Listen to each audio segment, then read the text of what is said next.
అందరికీ నమస్కారం. మీ అందరికీ కూడా మూడో రోజు నవరాత్రి శుభాకాంక్షలు.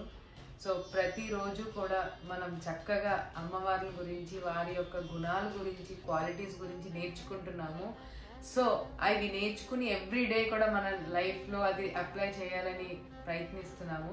సో అలానే ఈరోజు మనం మరొక అమ్మవార్ల గురించి నేర్చుకుందాము. ఈరోజు మూడో రోజు ప్రత్యేకంగా మనం అన్నపూర్ణాదేవిని అలానే చంద్రఘంటాదేవిని మనం పూజిస్తాము.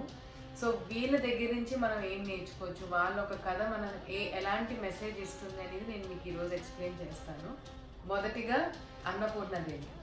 ఒకరోజు శివుడు పార్వతి మాట్లాడుకుంటున్నప్పుడు దేహానికే భోజనం తప్ప ఆత్మకి భోజనం అవసరం లేదు అని అన్నారంట.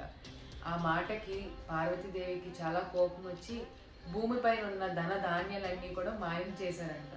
మాయం చేసిన తర్వాత ఈ భూలోకం మీద ఉన్న ప్రజలందరూ చాలా ఇబ్బందితో, ఆకలితో ఎంతో ఇబ్బంది పడేవారంట. అప్పుడు శివుడు ఆ పార్వతీదేవి దగ్గరికి వెళ్ళి తిరిగి ఆ ధనధాన్యాలని ఇమ్మని అడుగుతారు. అడిగితే అప్పుడు ఆ పార్వతీదేవి అన్నపూర్ణేశ్వరి దేవి స్వరూపం ఎత్తి ఈ భూపైన ధనధాన్యాల్ని కూడా పంచుద్ది. తల్లి అన్నపూర్ణాదేవి ప్రతి ఒక్కరి ఆకలిని తీర్చిదంట.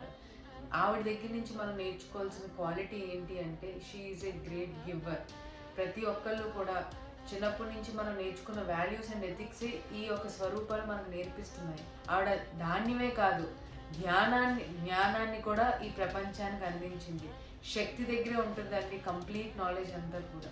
ఈ మధ్య కాలంలో మనం చాలా స్వార్థపూరితంగా మారిపోతున్నాం. సో ప్రతి ఒక్కరు కూడా అన్నపూర్ణాదేవి దగ్గర నుంచి మనం నేర్చుకోవాల్సింది ఏంటంటే పంచరం. మన దగ్గర ఏమున్నా పంచాలి. మన కోసం మనకు ఎంతవరకు అవసరం అంతవరకు ఉంచి మనం పంచాలి. అది ధాన్యమైన ధనమైనా సరే మంచి కార్యాలకి మనం ఇవ్వాలి. ఆ గివింగ్నెస్ అనేది మన అన్నపూర్ణాదేవి దగ్గర నుంచి మనం నేర్చుకోవచ్చు.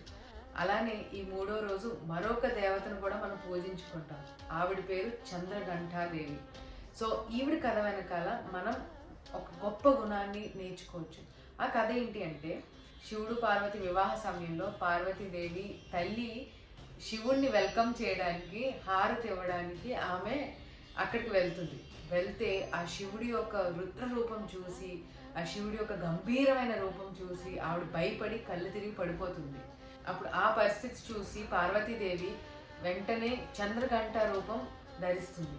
చంద్రఘంట రూపం ధరించి శివుడి దగ్గరికి వెళ్ళి గంభీరంగా ఇలా అంటుంది, భయపెట్టాలి అనుకుంటే నీకన్నా బాగా నేను భయపెట్టగలను, కానీ ఇక్కడ నువ్వు ఇలా రాకూడదు, నువ్వు ఒక పెళ్లి కొడుకు రూపంలో రావాలి అని చెప్పి అరుస్తుంది.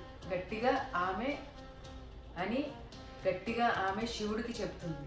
వెంటనే శివుడు దాన్ని అర్థం చేసుకుని దానికి క్షమాపణలను అడిగి వెంటనే పెళ్లి కొడుకు రూపంలో ఆయన అందంగా అలంకరించుకుని వస్తారు.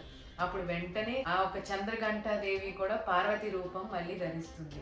చంద్రఘంటాదేవి స్వరూపం నుంచి మనం నేర్చుకోవాల్సింది ఏంటంటే ధైర్యం. ఆవిడ ఎలాంటి సిచ్యువేషన్ని ఎలా బ్యాలెన్స్ చేయాలి అనేది ఆవిడ చాలా క్లియర్గా చూపిస్తుంది. ఎక్కడ ఎలాగా ఆ పీస్ని అలాగే ఆ రుద్ర రూపాన్ని కూడా రెండింటిని బ్యాలెన్స్ చేసింది. ఆవిడ కూడా ఆ శివుడిని చూసి భయపడలేదు. ఇమీడియట్గా ఆ సిచ్యువేషన్ ఏంటో అర్థం చేసుకుని చంద్రఘంటాదేవి రూపం ధరించి ఆవిడ యొక్క స్వరూపం అలానే ఎక్కడ ఎలా మలుచుకోవాలో ఆవిడ యొక్క బ్యాలెన్సింగ్ మనం ఆవిడ దగ్గర నుంచి నేర్చుకోవచ్చు.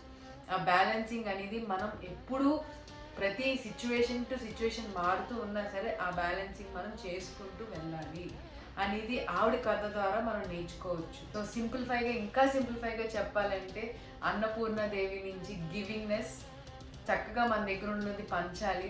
అలానే చంద్రఘంటాదేవి దగ్గర నుంచి ఫియర్లెస్నెస్ అంటే ధైర్యాన్ని, స్ట్రాంగ్నెస్ని, బ్యాలెన్స్ని మనం నేర్చుకోవచ్చు. సో ఇవన్నీ మనం చెయ్యాలి, సాధన చెయ్యాలి, ఆచరణలో పెట్టాలంటే మనకి శక్తి అవసరం. ఆ శక్తి ధ్యానం చేయడం ద్వారా వస్తుంది. సాధన చేయడం ద్వారా ఆ ఎనర్జీ అనేది మన లోపలికి ప్రవేశిస్తుంది. సో ప్రతి ఒక్కరు ఈ జ్ఞానాన్ని అర్థం చేసుకుంటారని కోరుకుంటున్నాను. అలానే నేను చాలా సింప్లిఫై వేలో, చాలా కామన్ లాంగ్వేజ్లో ఇది మాట్లాడుతున్నాను. ఎందుకంటే ప్రతి ఒక్కరికి ఈ కథలో అర్థం అవ్వాలనే దృష్టితో, ఈవెన్ ఒక చిన్న పిల్లవాడు విన్నా సరే ఈ కథ అర్థం అవ్వాలని నేను అనుకుని ఈ సింపుల్ లాంగ్వేజ్ని నేను యూజ్ చేస్తూ మాట్లాడుతున్నాను. సో ప్రతి ఒక్కరికి ఇవి అర్థమైందని నేను కోరుకుంటున్నాను. సో రేపు మళ్ళీ కొత్త క్వాలిటీస్ గురించి నేర్చుకోవడానికి రెడీగా ఉండండి. అండ్ ఈ రోజు నేను చెప్పిన క్వాలిటీస్ని అడాప్ట్ చేసుకోవడానికి ప్రయత్నించండి. Thank you so much. నమస్తే.